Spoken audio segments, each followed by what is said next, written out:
네, 행복한 신입니다. 행복하시죠? 네, 감사합니다. 제가 저희 교회에서 인사를 시키거든요.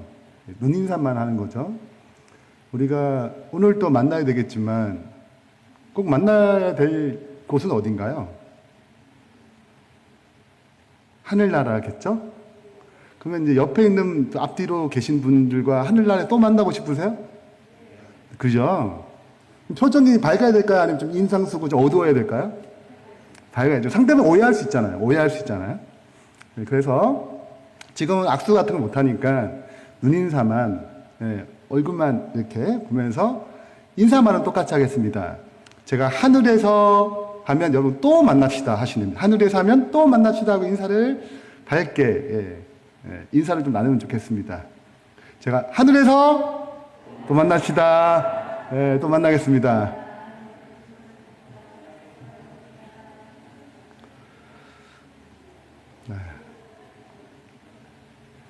분위기가 하늘에서 만나는 분위기 같습니다. 제가 오늘 내일 담임 목사님을 통해서 소그룹에 대한 이야기를 좀 해달라고 부탁하셔서 그러한 주제로 말씀을 좀 증가하겠습니다. 그래서 감동을 받기보다는 어떻게 보게 되면 함께 고민하고 함께 기도하고 하나님께 원하시는 이 교회의 상이 어떻게 변화되어야 될지 함께 생각할 수 있는 그런 시간이 됐으면 좋겠습니다. 그래서 총 주제는 생명력을 가진 소그룹을 가는 길. 오늘은 생명력을 가진 소그룹의 특징은 무엇인가? 서론의 의미고요. 또 내일은 하나님의 이끄심에 반응하라. 오전 강의는 그럼 이렇게 소그룹을 경험한 저희 교회 한 집사님께서 간증을 하시고 또 저희 교회 장로님께서 소그룹을 어떻게 진행하는지에 대해서 설명을 하시고 실제적으로 한 30분간 이런 식으로 진행합니다라고 시연을 할 겁니다. 보시는 것이고요. 그 다음에 약간 점심시간을 있고 오후 1시부터 세 번째 강의 제자훈련 기반의 소그룹인 어떤 교회인가를 저희 교회를 좀 더 자세히 소개하고 실제적으로 체험해 볼 수 있는, 그래서 저희 교회 한 분들이 17분 정도 오세요. 그래서 함께 체험해 볼 수 있는 시간을 가지려고 합니다. 오늘은 생명력을 가진 소그룹의 특징이라는 제목으로 하나님 말씀 증거하겠습니다.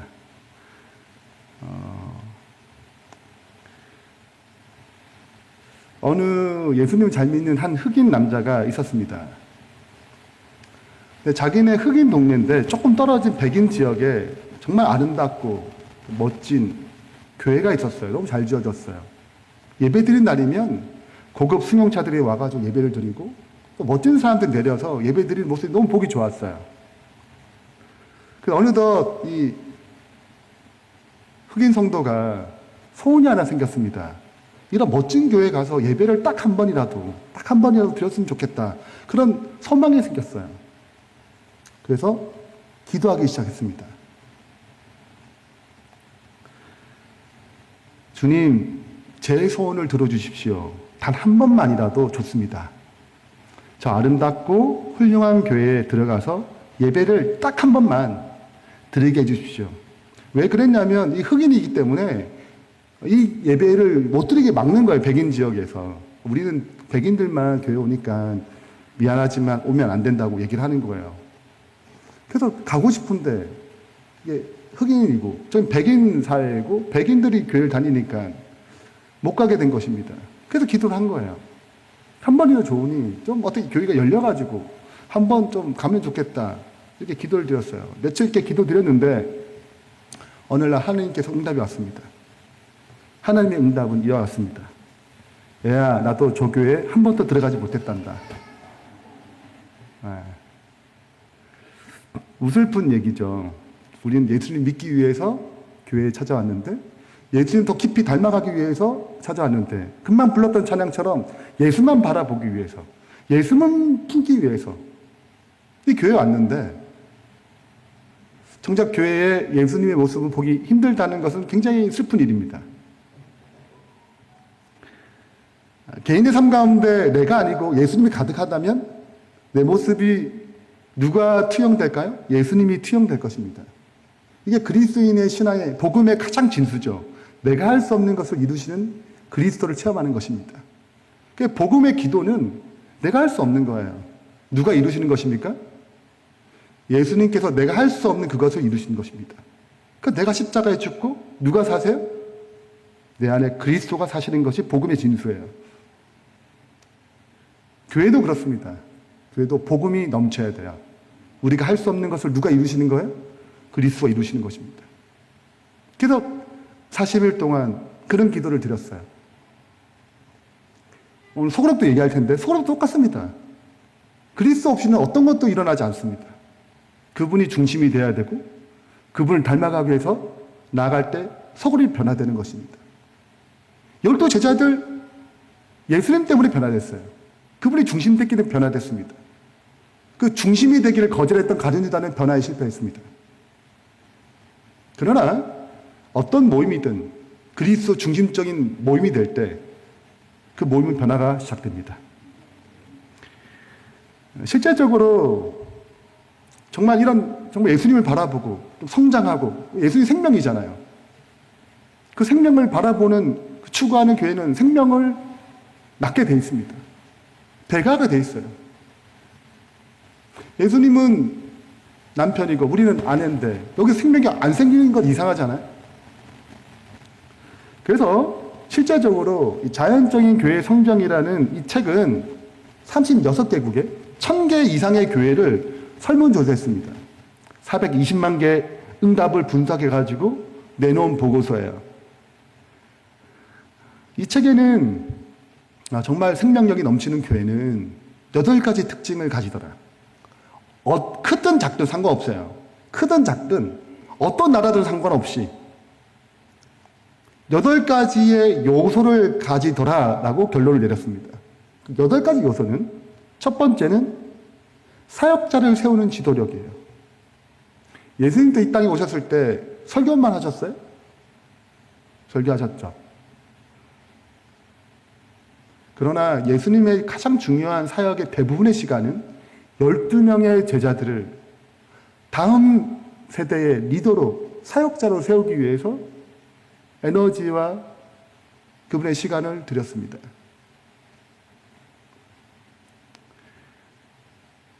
그 다음에 두 번째는 은사 중심적 사역인데요. 실은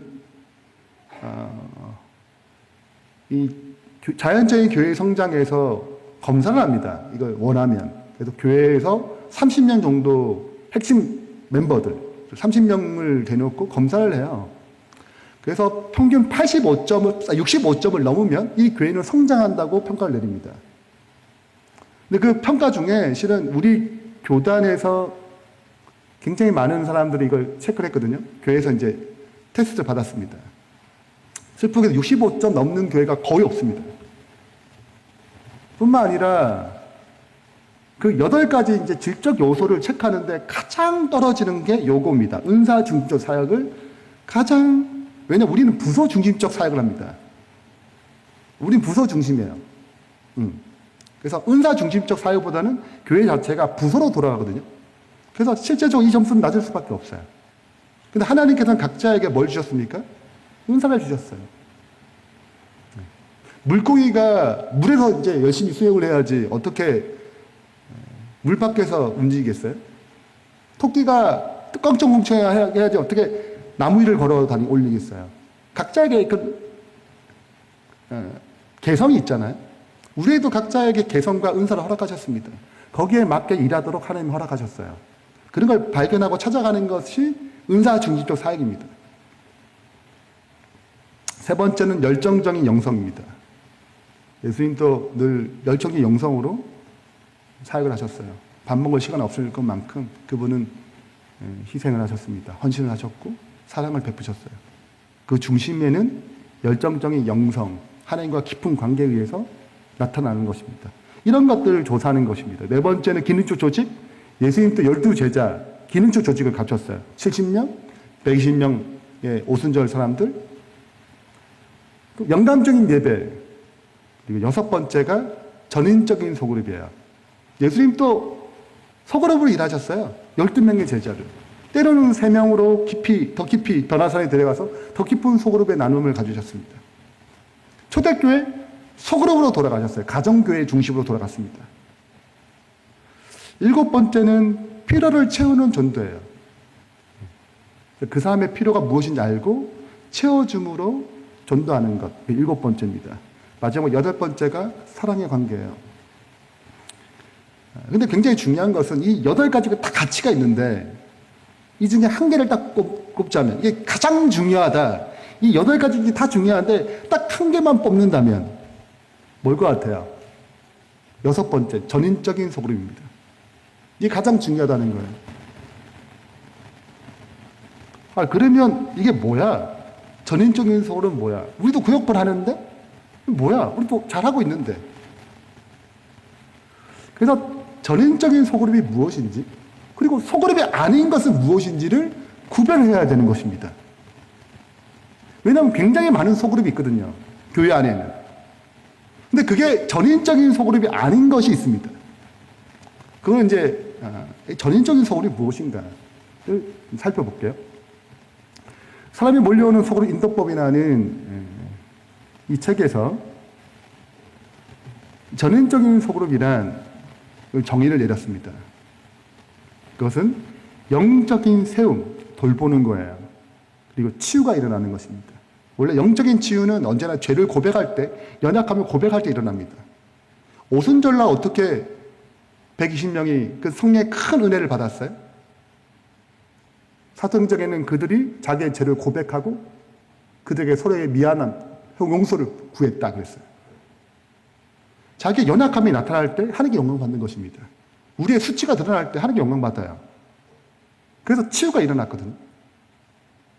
그걸 영적 공동체라고 합니다. 그래서 건전한 영적인 공동체일수록 자기 고백이 성령에 의해서 자기 고백이 되어집니다. 그분을 구해요. 치유가 일어나는 것입니다. 그리고 전도를 위해서 정규적으로 만나는 생명력이 있는 그룹, 이것을 전인적 소그룹이라고 합니다. 아닌 것은 무엇인가? 소그룹이 아닌 것. 여기서 말하는 전인적인 소그룹이 아닌 것이에요. 소그룹은 소그룹이에요. 근데 전인적인 소그룹은 아닌 것입니다. 첫 번째, 친교 모임입니다. 친교는 굉장히 중요하거든요. 그렇지만 전인적인 소그룹은 아닙니다. 우리 같이 밥 먹어. 친한 사람끼리. 좋아요. 그러나 이건 전인적인 소그룹은 아닙니다. 한 부분이 될 수 있지만 전체가 아니에요. 파당적 모임이 있습니다. 끼리끼리 모이는 게 있어요. 그래서 너무 오랫동안 친해져가지고 이분들끼리 너무 잘 모여요. 근데 우리들끼리만 소그룹 하게 해달라고, 구역반 하게 해달라고. 우리끼리만 할 거예요. 다른 분들은 못 들어와요. 이분들 끼리끼리 굉장히 친하고 굉장히 놀러도 잘 가고 그럽니다. 근데 다른 사람은 수용성이 없어요. 폐쇄적입니다. 이건 전인적인 소그룹이 아니에요. 세 번째는 흔히 우리 교인들이 잘하는 성경 공부 위주의 모임입니다. 이건 전인적 소그룹이 아닙니다. 성경 공부는 들어가지만 한 부분일 뿐입니다. 네 번째는 기도 그룹이에요. 우리 중보 기도 모입시다. 이건 전인적 소그룹이 아닙니다. 기도는 굉장히 중요한 요소지만 전인적 소그룹은 아니에요. 다섯 번째입니다. 우리 직원의 우리 찬양, 특창할 때 특창팀, 재무팀, 기타 여러 가지 팀들이 있을 수 있습니다. 그거는 업무, 사역을 위한 그룹이지 전인적인 소그룹, 케어가 일어나고 전도를, 재무팀이 전도하자 이렇게 하지 않잖아요. 여기 못 들어오잖아요. 그 필요 없다는 게 아니라 그 자체가 소그룹이지만 기능적이지 전인적 소그룹이라고 얘기하지는 않는다는 것입니다. 그 다음에 이제 여섯 번째인데요. 목적을 가져. 우리는 서로가 돌보자. 우리 전도하자. 모였지만 1년 동안 생명력이 없는 것. 이것은 정체된 소그룹입니다. 생명력이 없어요. 그래서 보통은 6개월에서 1년 동안 생명력이 안 일어나면 그 소그룹은 깨트립니다. 생명력이 없기 때문에.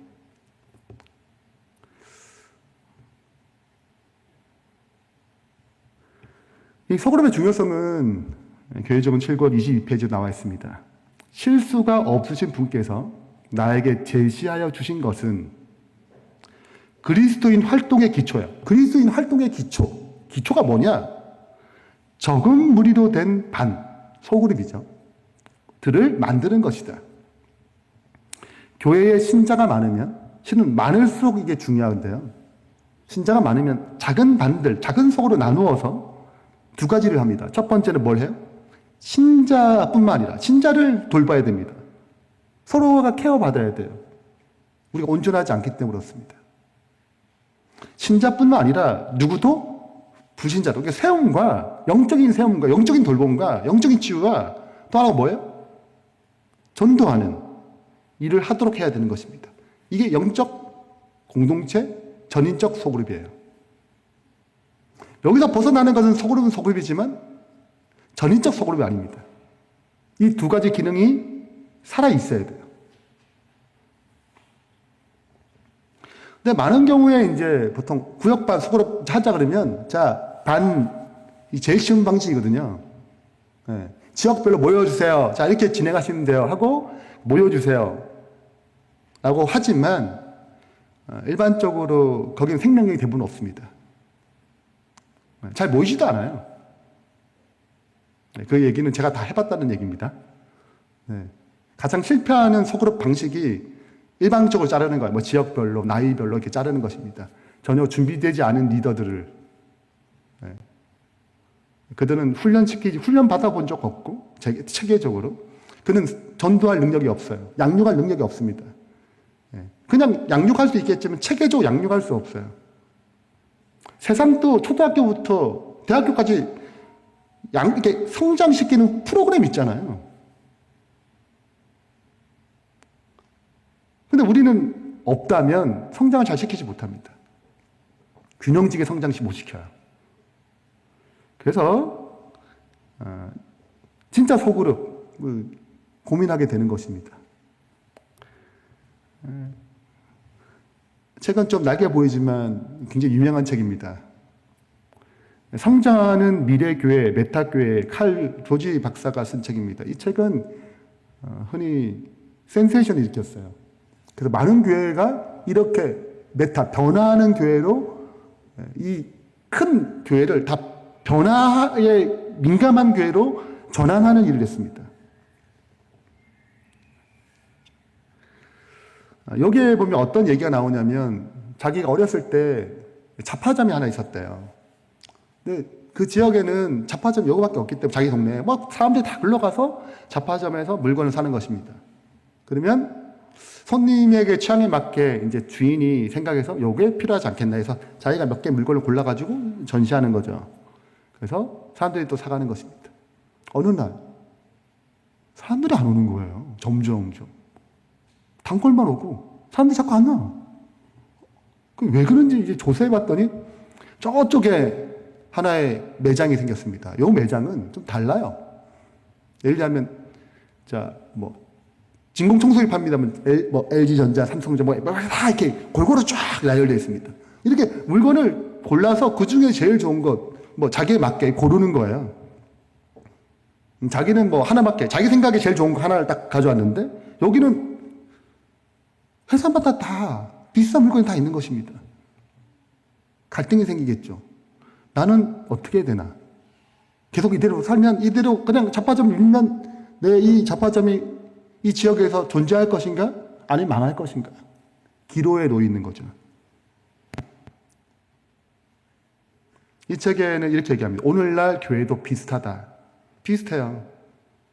세상 굉장히 많이 바뀌었거든요. 근데 교회 방식은 어떠냐 이거예요. 메타가 변화에 적응할 준비가 됐느냐. 그들의 요구를 채우고 그들에게 전교할 그런 생명력이 있느냐. 그래서 그 변화하는 교회의 가장 첫 번째 특징, 그리고 그런 교회들을 다 조사해서 변화하는 생명력을 가진 교회의 가장 중요한 특징은 첫 번째인데, 그 첫 번째가 뭐냐면 메타 교회, 변화하는 교회의 아주 뚜렷한 요소 중 첫 번째는 가정 단위의 작은 그룹입니다. 여기에서는 단순히 예배 참석만으로 끝나지 않는다. 신자들에게 전도와 양육의 참여도 이끈다. 실은 여기 많은 분들이 계신데 여기 예수님도 못해요, 여러분을요. 왜 너무 많거든요. 예수님 5천 명에 설교를 하셨지만 그들을 훈련시키지 않았습니다. 이건 분명한 사실입니다. 너무 많아요. 그래도 효과적으로 케어하기 어렵습니다. 예수님도 12명을 하셨어요. 동일한 방식입니다. 그래서 제자들을 전도와 양육을 이끌던 것처럼 그분의 방식, 그 가장 본질적인 방식, 물론 이 시대에 맞게 여러 가지 것은 변화되어야 하지만 가장 본질적인 방식은 변하지 않았습니다. 미래의 교회는 이렇게 변화되어야 한다는 거예요.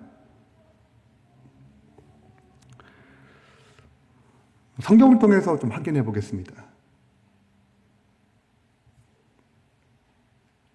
오순절날 성령의 능력으로 하루에 3,000명씩 그날 침례를 받았습니다. 너무 많아졌잖아요. 이들을 어떻게 케어하고 어떻게 하는지에 대해서 2장 제일 마지막 절입니다. 46절, 47절에 이렇게 기록하고 있습니다. 나는 날마다 마음을 같이하여 성전에 모이기를 힘쓰고, 성전에 모인 거죠. 힘쓰고, 어디서 또 모였대요? 집에서 떡을 떼며 기쁨과 순전한 마음으로 음식을 먹고. 그럼 3,000명이 다 사귈 수 있을 것 같아요? 어렵겠죠. 그러면 이 사람과 친밀한 관계를 맺으려면 어디서 일어날 것 같습니까? 어디서 일어날 것 같아요? 집에서요. 저 사람을 케어하는데 이 성전에서 케어할 수 있을 것 같아요? 아니면 집에서 케어할 수 있을 것 같아요? 집에서요. 저희가 이제 일단 말씀드리겠지만 저희가 한 개에서 지금 이제 저희도 5개로 이제 우리 생긴 지 얼마 안 됐어요, 교회가요. 딱 1년 됐습니다. 차츰 좀 말씀드릴게요. 네. 가정이 주는 특별한 분위기가 있습니다. 가정을 오픈하는 것은 이 시대에 쉽지 않습니다. 그러나 가정을 오픈할 때 나타나는 그 은혜와 그 특유의 따뜻함과 친밀함이 있어요. 저희가 굉장히 다양한 방식으로 해봤는데 집을 오픈하는 것보다 더 좋은 장소가 없습니다. 여기는 집을 오픈했어요. 그 헌신과 희생과 사랑이 전제됐습니다. 하나님을 찬미하며 또 온 백성에게 칭송을 받으니 주께서 구원받은 사람을 날마다 더하셨어요. 누가 하셨어요, 이제? 주님께서 더하십니다. 저는 이걸 체험했어요. 저는 9명으로 시작했거든요. 지금 100명이에요. 1년에. 그렇기 때문에 저희도 놀라는 것입니다. 이게 무슨 일인가? 거의 50%가 이른 나이거나 장기 교석자거나 구도자들이에요. 다 예배에 금요 예배에 참석합니다.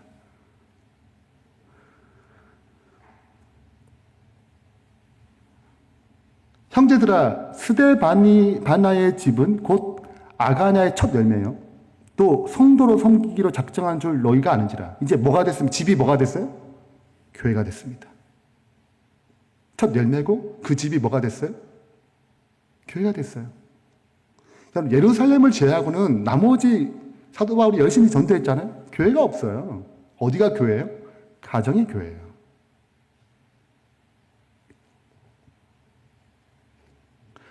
건물은 언제 생겼습니까? 네. 로마 카톨릭 그때 교회 건물을 지었어요. 네. 그래서 사람들을 집에서가 아니라 교회 건물로 불러들였습니다. 그리고 어느덧 교회는 건물 중심적인 교회로 바뀌었어요. 라우디아 교회에 있는 형제들과 룹바와 그 여자의 집에 있는 교회에 문안하고. 그래서 사도 바울이 세운 교회는 다 집에 있었습니다. 이게 왜 중요하냐? 가정교회와 선교라는 책에 이렇게 기록하고 있습니다. 로마로부터 엄청난 박해와 핍박 가운데 가정교회는 쓰러지지 않고 오히려 복음 확장의 불씨가 되어 헬라 전 지역에 교회를 세우는 1등 공신이 되었다. 왜 이것이 가능했을까? 그 이유는 바로 오이커스 가정교회의 정신 때문이었다. 복음이라는 은혜도 있죠. 그 기별의 메시지. 그렇지만 구조적으로 볼 때 가장 선교에 큰 공헌을 했던 많은 핍박이 있었어요. 여러분 핍박이 일어나면 여기 예배 드릴 수 있을 것 같아요? 다 흩어져요. 코로나처럼 예배 못 모여요. 그럼 결국 어떻게 돼요? 가정에서 뭐 하셨죠? 그러니까 듣기만 하셨잖아요. 신앙은 실은 소통될 때 가장 성장하거든요. 소통될 때 성장해요. 내가 만난 예수님이 있고 저분이 만난 예수님이 있거든요. 그래서 교회는 나만 만난 그리스도면 이게 균형 잡히지 못합니다. 왜냐하면 모든 사람의 그리스도를 만나도록 역사하셨기 때문에 그렇거든요. 그래서 내가 만난 그리스도, 내가 받은 은혜를 저 사람과 나눌 때 풍성해지는 것입니다. 더 온전한 그리스도를 만날 수 있어요. 그래서 이게 선포하는 것도 중요하지만 서로가 내가 만난 그리스도를 서로 얘기할 수 있는 것은 굉장히 큰 은혜입니다. 가정교회는 그런 교회예요. 가정이 주는 친밀한 관계는 초대교회를 확장시키는 중심적인 역할이 되었다. 이 책의 내용은 그렇습니다. 초기 교회에 어떻게 핍박 가운데서 다 흩어져야 되는데 어떻게 살아남을 수 있는가? 어떻게 부흥할 수 있었는가? 어떤 황제 어머니도 교회를 다닐 수 있었는가? 콘스탄 황제가 교인이었거든요. 어떻게 그럴 수 있었는가? 그 비결이 가정교회입니다.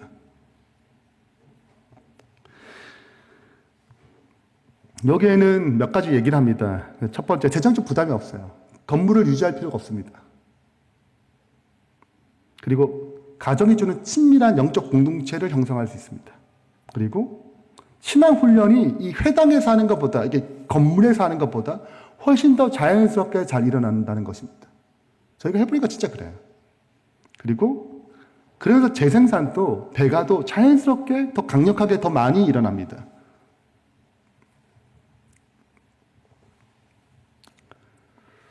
그래서 좀 정리를 하자면 이 소그룹의 모델의 근원은 예수님입니다. 그분은 친밀한 영적 공동체를 만드셨어요. 그게 첫 번째 일이었습니다. 가장 중요한 일이었어요. 그분 3년 반 동안 그 12명을 키우는데 모든 에너지를 쏟았습니다. 십자가에 가까이 갈수록 그분은 더 많이 제자들과 함께 보냈어요. 그들을 세웠습니다. 어떻게 전도하는지 가르쳤어요. 훈련도 시켰습니다. 여기서 다 일어났어요. 그래서 훈련의 방식은 실은 목회자에게 다 일방적으로 배우는 것은 절대 올바르지 않습니다. 전 예전에 그렇게 했어요. 어디서 일어나야 되냐면 그 가정 안에서 일어나야 됩니다. 이것이 초대교회가 부흥할 수 있는 굉장히 중요한 원리였어요. 목회자 중심적이지 않았어요. 평신도 중심적이었습니다. 원래 우리 교단의 초창기도 목회자 중심적이지 않았어요. 그래서 우리가 3년부터 5년이란 이 목회 제도는 평신도 중심적인 시스템으로 만들어진 기간입니다. 우리가 또 이번 주에도 이제 마지막 강의 때부터 설명드리겠지만, 그래서 이 전도와 또 양육하는 것, 그리고 그들에게 사역을 또 하는 것, 같이 사역하는 것, 또 리더를 키우는 것, 마침내 제일 중요한 것은 올바른 리더가 세워져야 마침내 배가가 되거든요. 그래야 건강해집니다. 이것이 예수님께서 제 아들을 훈련시키고 만드셨던 소그룹의 모습이에요. 이런 교회, 이런 소그룹 중심적인 예수님처럼, 그리고 이 시대에 정말 필요가 되는 이런 교회를 세울 수 있을까? 그 제자 훈련이 일어나고 제자 훈련을 통해서 영적이고 헌신적인 리더들이 탄생되고 12명이 그 영역을 발휘해서 수많은 소그룹과 교회를 이끌어갔던 것처럼 그 리더들이 소그룹하고 그들은 전도하고 양육할 줄 알았으니까 초신자가 들어오면 어떻게 구도자를 어떻게 전도하고 어떻게 그들을 성숙할 수 있을지 이끌 수 있었어요. 소그룹이 배가 되는 이런 초대교회 같은 교회를 어떻게 세울 수 있을까? 저는 2001년에 서중합회 목회 나왔습니다. 한 20년 가까이 됐네요. 근데 뭘 알겠어요, 제가요? 네. 저는 1년 6개월 동안 이제 한국과 중국을 다니면서 전도회를 다녔어요. 그래서 친구들과 함께 휴학을 해가지고 각 교회마다 가서 전도회를 하고 구도자를 만나고 교회도 세우기도 하고 그런 경험을 했습니다. 그래서 제 집은 부산이거든요. 전 영남합회 가려고 했는데 서중합회 합회장님이 그때 면담이 일어나가지고 전 서중합회에 제자훈련으로 컨택이 됐고 서중합회에 뿌리를 내리게 됐습니다. 그때 제자훈련이란 어떻게 전도법을 잘해서 어떻게 전도하는가 이거예요. 네. 그 구도자 상태를 봐가지고 뭘 가르쳐야 되는가 뭐 이런 거 어떻게 접촉하는가 뭐 이런 거예요 다. 저는 그게 제자훈련인 줄 알았습니다.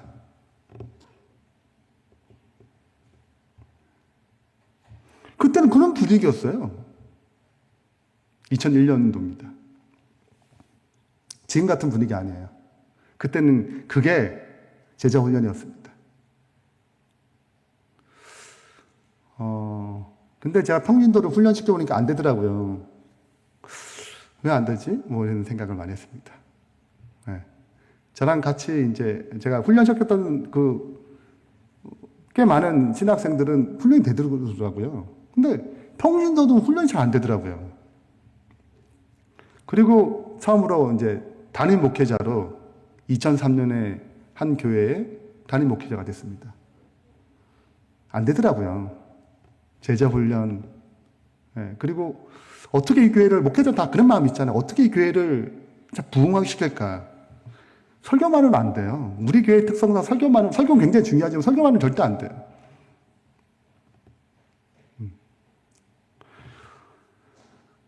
이게 아니더라고요. 이게 어떻게 할지 모르겠더라고요. 그래서 그때부터 이제 성장하는 교회, 좀 부흥하는 교회, 그런 교회는 어떤 교회인가? 그래서 찾고 책을 읽기 시작했습니다. 저도 세미나를 굉장히 많이 다녀봤어요. 네. 여기 제가 말했던 분들이 저자 직강도 들어본 적이 있습니다. 근데 첫 번째 제가 깨진 거는 내가 하는 제자훈련은 제자훈련이 아니구나. 굉장히 한 일부분이구나. 이렇게 깨달았어요. 이 사람이 어떻게 기도하는지, 어떻게 성경을 봐야 되는지, 복음이 뭔지, 어떻게 삶 가운데 어떻게 승리해야 되는지 없어요. 안식일이 뭐냐, 일요일이 뭐냐, 야 다니엘 2장과 7장, 야, 마지막 심판 이런 것만 얘기해요. 정작 내 삶에서 어떻게 그리스도를 승리하느냐, 그게 어떻게 내 삶에 구현되느냐, 그런 거 하나도 없더라고요. 우리는 뭘가 발전됐냐면 변증법을 발전했습니다. 왜? 자꾸 이단이라고 그러니까 사방에서. 우리가 이단이 아닌 걸 증거하는 변증법이 굉장히 많이 발달했습니다. 가치가 있어요. 가치가 없는 게 아닙니다. 그러나 그것만을 가지고는 우리 굉장히 냉담하고 비판적이고 논리적은 중요하지만 그런 쪽으로 자꾸 발달되는 것입니다. 자꾸 나를 보호하는 거죠. 그런 걸 많이 해가지고.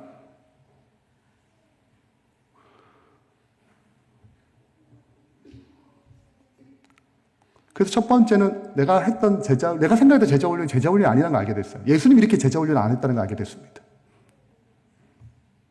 그게 가장 첫 번째 제가 깨트려야 할 것이었어요. 두 번째는 우리도 나름대로 구역반 하고 있잖아요. 근데 그 구역반 아닌 거예요. 소그룹이 지금 아까 설명했던 그 소그룹 아닌 거죠. 근데 실은 그렇게 얘기를 들어도 어떻게 하는지 모르겠더라고요. 어떻게 전인적 소그룹이 만들지? 그래 알겠어. 그 전인적 소그룹이 돼야 돼. 너무 어렵더라고요. 저도 경험해 본 적이 없어서. 어떤 건지 잘 모르겠더라고요. 네. 그래서 6년 동안 그 교회에서 이것저것 다 해봤습니다. 네. 작은 교회니까 또 교회 집사님 장로님이 너무 잘 도와주셔가지고 정말 많은 일을 했어요. 고생 많이 하셨어요. 제가 생각할 때는. 네. 제가 안 해본 시도가 없습니다. 정말로. 제자 훈련 뭐부터 시작해가지고 다양한 것들 시도했습니다. 네. 은사 중립적 사역을 좀 해보자고 해서 다 해봤어요. 안 되더라고요. 물론 교회는 사람 수가 는다 하더라도 실은 이 목회자 중심적인 교회의 특징은 목회자가 또 바뀌잖아요. 웬만한 근력 없으면 굉장히 흔들립니다. 아시죠? 네. 특히 작은 교회일수록 더 많이 흔들립니다. 큰 교회는 기본적으로 가닥이 있어요. 그래서 목회자가 어느 정도 선에서는 또 웬만한 선에서 목회자가 오고 안 바뀌어요. 이게 잘 안 흔들립니다. 근데 작은 교회는 목회자 소리 굉장히 많이 탑니다. 이런 방식이 아닌 거죠. 네, 그래서 제가 저는 가는 교회마다 제자 훈련 소그룹을 했어요. 안 한 교회가 없습니다. 그러나 저도 잘 모르니까 얼마나 많이 해냈겠어요. 누가 내 치즈를 옮겼을까? 2008년도에 나온 책인데요. 이 책은 비즈니스 부분에 1위를 한 책입니다. 이 내용은 간단히 얘기하자면 생쥐 2마리 그리고 생쥐만한 한 사람, 작은 사람 2사람의 이야기예요. 미로가 얽혀 있습니다. 그 치즈를 찾으러 다녀요. 그러다가 엄청난 치즈를 발견합니다. 너무 좋죠. 먹고 살아야 되는데 엄청난 치즈를 발견했으니 얼마나 좋겠어요. 그래서 그 자리를 털어 잡았습니다. 그리고 치즈를 먹기 시작하는 거죠. 그럼 치즈가 영원토로 갈 것 같습니까? 아니죠. 치즈는 점점 사라집니다. 치즈는 바뀌어요. 먹으니까. 근데 2사람은 지는 생존 본능에서 금방 알아채고 다른 데 막 찾아다니는데 이 2사람은 이 치즈가 영원할 것처럼 변하지 않을 것처럼 생각하는 거예요. 어느 날 치즈가 없어졌습니다. 난리 났어요. 이 치즈 어디 갔냐? 누가 훔쳐갔냐? 막 난리 났습니다. 뭘 인지 못했냐면 변화를 인지 못한 거죠. 어떻게 해요? 없는데. 뭐 해야 돼요? 다시 치즈를 찾으러 다녀야 돼요. 이 얘기의 끝은 이렇게 얘기합니다. 우리가 이 변화를 조금만 일찍 알았더라면 이미 다른 곳에 치즈를 찾았을 텐데. 그래서 변화는 항상 이 책의 마지막 부분입니다. 변화는 항상 일어나고 있다. 항상 일어나요. 코로나 올 줄 어떻게 알았겠어요? 우리가 지금 마스크 쓰고 예배드릴 줄 어떻게 알았겠냐고요. 변화는 항상 일어나고 있다. 자신도 그래서 변해야 한다. 그래야 치즈를 찾을 수 있다. 과거의 사고방식은 우리를 치즈 있는 곳으로 인도하지 않는다.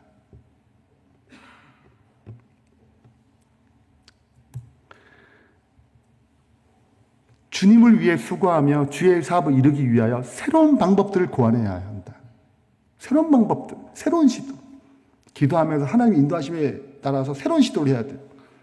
여러분, 여리고성을 무너뜨렸잖아요. 하루에 한 바퀴, 마지막 7번째 날에 7바퀴 돌아서 무너뜨렸어요. 그럼 그 다음 성이 아이성이에요. 아이성도 그렇게 무너뜨릴 것 같죠? 하나님 새로운 방법으로 접근하십니다. 방법이 다른 거죠. 그분 새로운 시도를 하세요. 홍해는 지팡이 하나로 건넜지만 요단강을 건널 때는 법기가 들어가 있어요. 그분은 비슷하게 보이지만 다른 방법을 사용합니다. 우리의 눈이 열린다면 우리를 괴롭히고 멸망시킬 새로운 방법을 구상하고 있는 악한 천사들이 우리를 둘러싸고 있는 것을 볼 수 있을 것이다. 하나님만 새로운 방법을 고안하는 것이 아니고 사단도 열심히 어떻게 우리를 타락시킬 것인가 열심히 연구합니다. 새로운 게 자꾸 등장합니다. 새로운 게임이 등장하고 새로운 것이 들어요. 우리의 마음을 흔듭니다. 하늘을 바라보지 못하고 하늘을 잃어버리게 만듭니다. 우리는 이 세상에서 최대한 하나님의 방법과 새로운 방법을 고안해서 세상을 구원해야 되는데 우리만 연구하는 게 아니고 사단도 열심히 연구하는 거예요.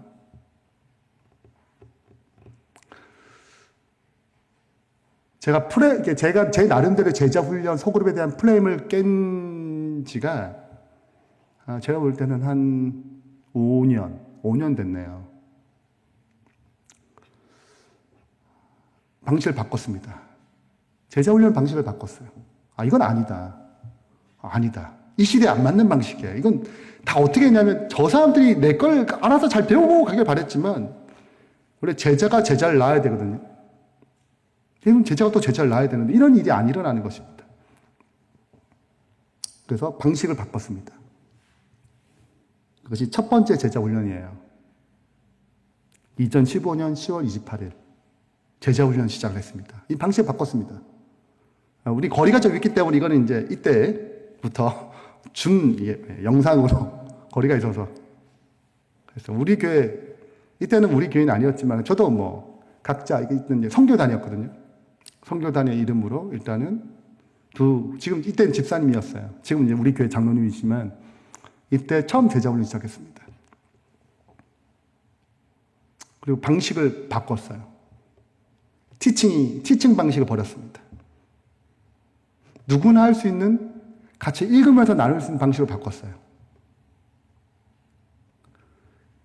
자, 이런 변화를 시작해서 제가 오늘 살펴봤던 5년 후가 됐더니 오늘 날짜죠. 13개 나라에 참여합니다. 이 제자훈련을. 367개 교회가 있어요.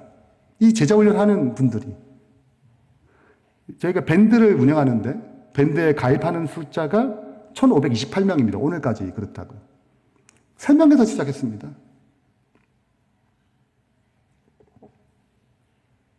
그리고 다 밴드에 들어온 것도 아니거든요. 그래서 밴드에 가입한 사람만 얘기하는 것입니다. 전수는 10대까지 갔어요. 제가 평신도를 그분들이 훈련시켜서 총 10대까지 갔습니다. 5년 동안에. 그리고 번역은 영어, 몽고로, 또 중국어로 번역 중에 파키스탄어로 지성배 목사님이 거기 계셔가지고 번역 중에 있어요.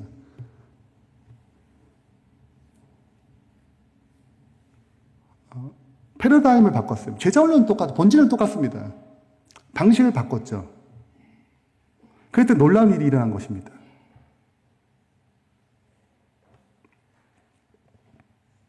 소그룹도 방식을 바꿨습니다. 제가 이전에 하는 방식을 버렸어요.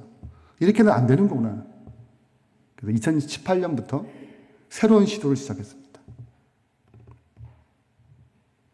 자, 이렇게 해서 저희 교회는 저희가 선교단에서 몇 가지 꿈이 있는 제일 마지막이 이런 우리가 이렇게 제자 훈련하고 소그룹 했던 이 경험을 살려서 이것을 실현할 수 있는 교회를 만들자. 이것이 저희 선교단의 JDT 선교단의 5번째 목표였거든요. 그래서 2019년부터 기도를 하고 이 일에 헌신할 사람, 저희가 잃어버린 열정이라는 러셀 브릴의 목사님의 책을 읽었어요. 굉장히 교회 성장에 우리 교단의 가장 유명한 사람입니다. 그분의 책을 볼 때 교회가 200명으로 빠르게 성장하려면 성인 최소 30에서 50명, 거긴 정확히 50명을 얘기합니다. 그 사람들이 모일 때 가장 빠르게 200명이 형성되고 또 다른 교회를 개척해야 한다. 이렇게 되어 있어요. 그래서 저희도 2020년 1월 딱 모였을 때 그 9명이었거든요. 우리가 올해 제가 얘기했습니다. 이 책에는 50명을 얘기하는데 최소 30명만 돼도 좋겠다. 그리고 내년에 본격적으로 저희는 교회도 없었어요. 교회가 없어요. 내일 좀 자세하게 얘기하겠지만 없었습니다. 그래서 하자. 원래는 이제 금요일 날만 모여가지고 예배를 드리는 형태로 진행을 했었거든요, 처음에는요. 근데 하나님의 어떤 귀한 섭리가 있어서 이제 교회가 빌려가지고, 삼육대학에서 교회를 빌려가지고 예배를 드리는데, 그런 사연들을 우리가 또 얘기를 하겠지만, 그래서 처음에 시작했던, 9명에서 시작했던 이 소그룹이 하나에서 이게 이목장이거든요. 2개로. 또 배가를 해서 3개로. 또 배가해서 4개로. 그리고 이 12월 이 첫째 주에 또 하나를 배가를 하게 됐습니다. 우리는 리더가 없으면 배가를 하지 않고, 그리고 집이 없으면 배가하지 않아요. 네, 그리고 우리는 리더진을 총 3명을 뽑는, 3명이 다른 가정에서 3명이 헌신하고 희생하고 양육하고 전도할 수 있는 그 3명의 리더 팀이 있을 때 우리는, 그리고 3명과 3명, 거기에 그냥 뭐 합류를 하든 안 하든 이렇게 같이 참여할 수 있는 3명이 있을 때 6명을 해서 이제 배가를 하는데, 그래서 이제 배가를 해가지고 이렇게 우리가 지금 거의 매주 금요일마다 90여 명이, 평균 90여 명이 참석합니다. 그리고 다들 구도자 없는 분들이 없어요. 여기에 50명은 다 구도자입니다. 70냥이거나 20년에 30년 되신 분도 계시고 6년, 7년 된 분도 계세요. 이제 보다 자세한 얘기는 이제 내일부터 이제 오후까지 들으시면 될 것 같고, 저희 교회의 필독서입니다. 모든 리더진은 반드시 읽어야 될 필독서예요. 우리가 어떤 교회를 꿈꾼지를 너무나 잘 설명한 게이트웨이 교회 이야기입니다. 패스트 다 아시죠? 그 교회가 어떻게 시작했고 어떻게 성장했는지, 지금 벌써 이제 4개의 교회를, 하나에서 4개의 교회를 개척했거든요. 어떻게 개척하게 됐는지, 뭐 그런 교회 이야기입니다. 여기에 가장 첫 번째 문구가 이와 같습니다. 지금은 고장난 패러다임에서 벗어나 비상한 방법으로 일할 때이다. 기존 방식으로 안 된다는 거죠. 새로운 접근과 새로운 방식이 필요하다는 것입니다.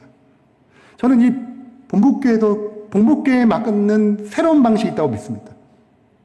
저희는 저희에 맞게 새로운 방식을 취한 것입니다. 근데 분명히 본국교회에 세워질 목적이 있고 여기에 맞게 하나님께서 갖고 있는 특별한 디자인이 있어요. 물론 본질적인 것들은 이것입니다. 제자훈련 통한 리더의 세우, 속으로 중재의 교회. 그것을 어떻게 구성하고 어떻게 하는 거에 대해서는 각자 특색이 있겠지만, 오늘 이러한 어떤 부흥의 구조들이 또 본국교회 나름대로의 색깔로 입혀져서 더 풍성한 이 마지막 때의 열매를 맺는 제 충성스러운 교회 되기를 바라면서 말씀 마치겠습니다.